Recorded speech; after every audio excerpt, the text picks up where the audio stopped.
नमस्कार विद्यार्थी मित्रांनो, स्वागत आहे तुमचं DMR नर्सिंग या यूट्यूब चॅनल। तर विद्यार्थी मित्रांनो, काल आपण 18 तारखेचा 18/9/2025चा व्हिडिओ सोडला होता। त्यामध्ये जवळपास 20 हे जे तिन्ही शिफ्टमध्ये 18 तारखेचे तिन्ही शिफ्टचे फर्स्ट, सेकंड आणि थर्डचे जे काही आपल्याला सर्व विद्यार्थ्यांकडून क्वेश्चन भेटले होते ते क्वेश्चनचा व्हिडिओ आपण तो सोडला होता। त्यामध्ये मोस्टली जीकेचे प्रश्न होते विद्यार्थी मित्रांनो, ज्यामध्ये आपल्याला सर्व तिन्ही शिफ्टचे जीकेचे क्वेश्चन भेटले होते ते आपण टाकलेले होते। आज जो आहे 19 तारखेचा 19चा क्वेश्चन पेपर आहे, ज्यामध्ये फार्मसीचा जे पेपर होता त्यांचा झालेला आहे। यामध्ये आपण मराठी, त्यानंतर मग इंग्लिश, त्यानंतर बुद्धिमत्ता या सर्व गोष्टीचे जे क्वेश्चन जे आहेत ते पाहणार आहेत विद्यार्थी मित्रांनो, ज्यामध्ये आपल्याला संपूर्ण क्वेश्चन आपल्याला जे भेटले नाही तर ज्यामध्ये फक्त कशावर क्वेश्चन पडले होते हे आपल्याला भेटलेले आहेत। विद्यार्थी मित्रांनो, जास्त वेळ नसल्यामुळे विद्यार्थ्यांकडून जेवढी माहिती भेटली तेवढ्यावरच आपण हा व्हिडिओ बनवत आहे। नर्सिंगचे भरती लवकरच येईल, त्यासाठी तुम्हाला हा व्हिडिओ खूप महत्त्वाचा असणार आहे, ज्यामध्ये तुम्हाला नॉन टेक्निकलचे जे काही क्वेश्चन आहेत ते सर्व हे कव्हर करण्यासाठी खूप इझी होणार आहे विद्यार्थी मित्रांनो। व्हिडिओ थोडासा मोठा होऊ शकतो कारण यामध्ये मराठी, इंग्लिश आणि बुद्धिमत्ता तिन्ही पोर्शन जे आहेत आपण जसे क्वेश्चन पडले होते ते यामध्ये सांगणार आहे। त्यामुळे व्हिडिओ स्किप नका करू, स्किप केला तर तुम्हालाच यामध्ये फायदा नाही होणार। पूर्ण पाहिला तर कशा प्रकारचे TCSचे क्वेश्चन असतात ते तुम्हाला समजून जाईल। तर पहा, सुरुवातीला मराठी ग्रामरमध्ये कोणते कोणते क्वेश्चन होते हे पाहून घेऊ आपण।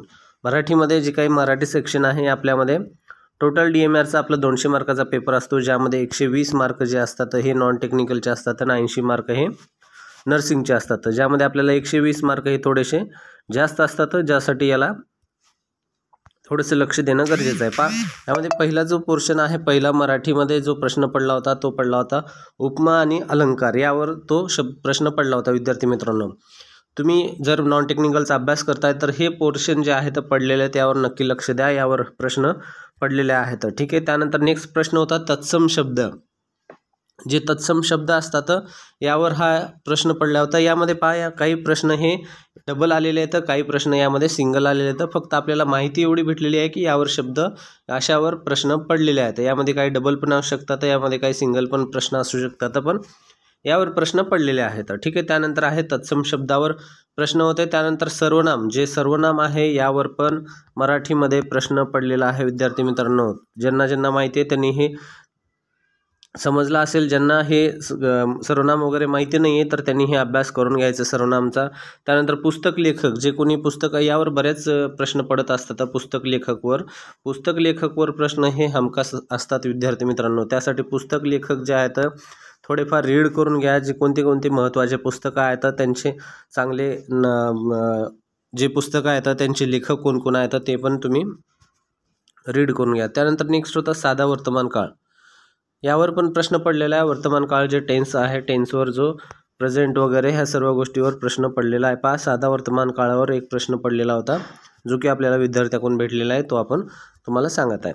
त्यानंतर प्रश्न आहे समानार्थी शब्द। पहा, ग्रामरमध्ये इंग्लिश ग्रामर असेल किंवा मराठी ग्रामर असेल, या दोन्हीमध्ये दोन पोर्शन खूप महत्त्वाचे आणि कॉमन असतात विद्यार्थी मित्रांनो। समानार्थी शब्द आणि विरुद्धार्थी शब्द हे कंपल्सरी हे क्वेश्चन पेपरमध्ये असतात, ज्याला आपण सिनोनॉम्स आणि ऑटोनॉम्स असं म्हटलं जातं। पहा, हे प्रश्न मराठी ग्रामरमधले तुम्ही 100% रीड करायचे आहेत, अशा रिलेटेड प्रश्न पडतात म्हणजे पडतातच।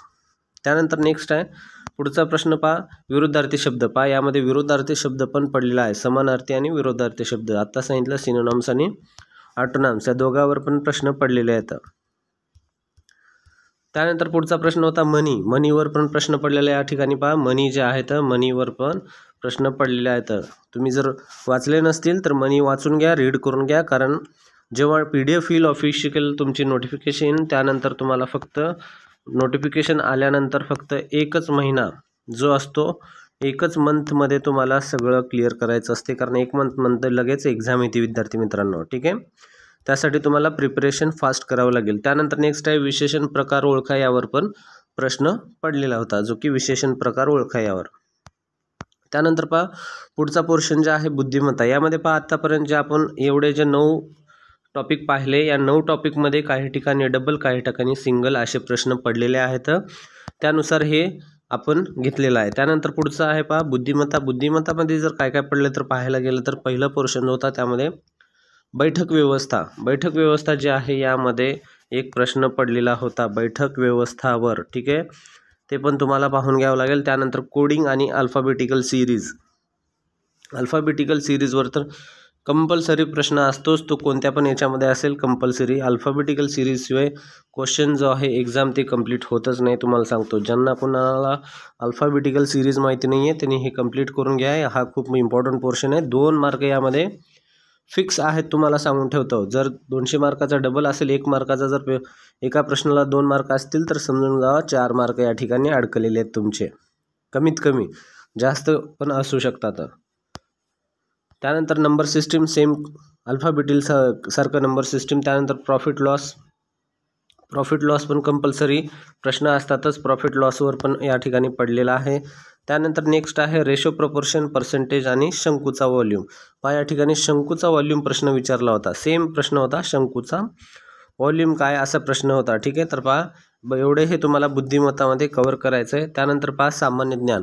बुद्धिमत्तामध्ये विद्यार्थी मित्रांनो जवळपास एवढे 8 सेक्शन आपल्याला भेटलेले आहेत जे की पडलेले आहेत।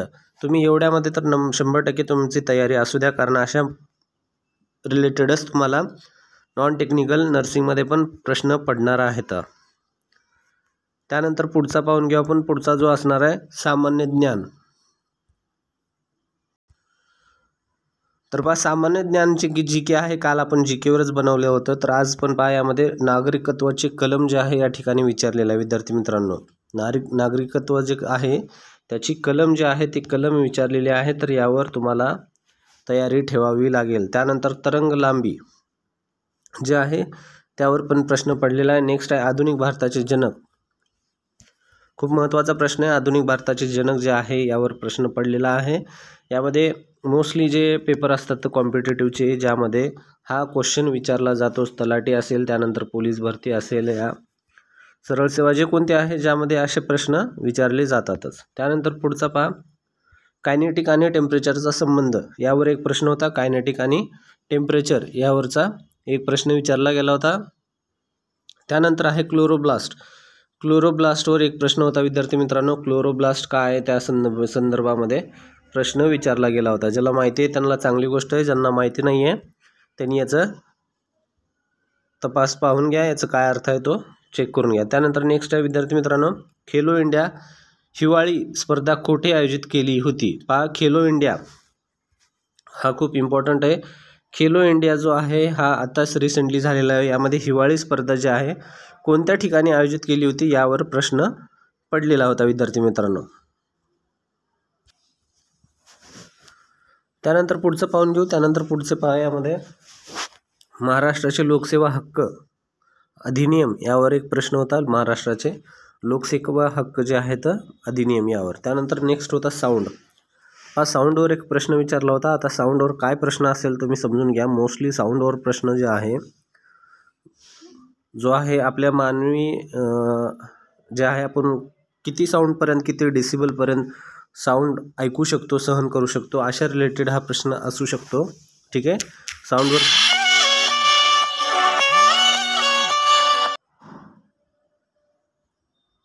ठीक आहे विद्यार्थी मित्रांनो, साऊंडवर जे आहे प्रश्न कशावर असू शकतो, मानवी जे डेसिबल आहे आपण किती डेसिबलपर्यंत साऊंड कानाला सहन करू शकतो यावर प्रश्न असण्याची शक्यता आहे। त्यानंतर नेक्स्ट पुढचा प्रश्न पहा इंग्लिश सेक्शनमध्ये काय काय पडलेलं आहे ते पण पाहून घेऊ। इंग्लिश सेक्शनमध्ये फाइंड द एरर विचारलेला आहे, पहिला पहा या ठिकाणी फाइंड द एरर अशा प्रकारचा हा पहिला क्वेश्चन आहे। त्यानंतर नेक्स्ट आहे करेक्ट द स्पेल।